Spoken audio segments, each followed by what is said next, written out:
కర్నూలు జిల్లా హోలగొంద మండలం సులువాయిలో దారుణ హత్య జరిగింది. ఆస్తి కోసం పినతల్లిని చంపాడు కొడుకు. పినతల్లి పేరున ఉన్న భూమిని తన పేరు మీదకు మార్చాలి అని పినతల్లిపై ఒత్తిడి తెచ్చాడు కొడుకు. భూమి ఇచ్చేందుకు పినతల్లి అంగీకరించకపోవడంతో కొడవలితో నరికి చంపాడు. ఈ ఘటనపై పోలీసులు కేసు నమోదు చేసి విచారణ చేపట్టారు.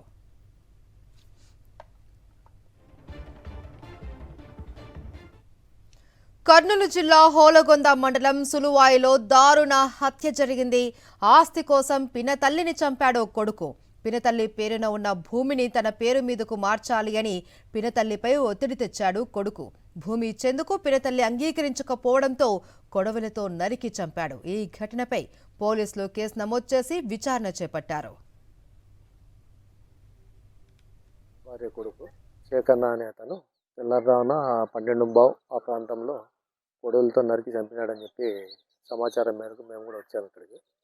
పోలీసు వారు తదుపరి దర్యాప్తులో భాగంగా ఎఫ్ఎస్ఎల్ టీం అందరినీ పిలిపించాము.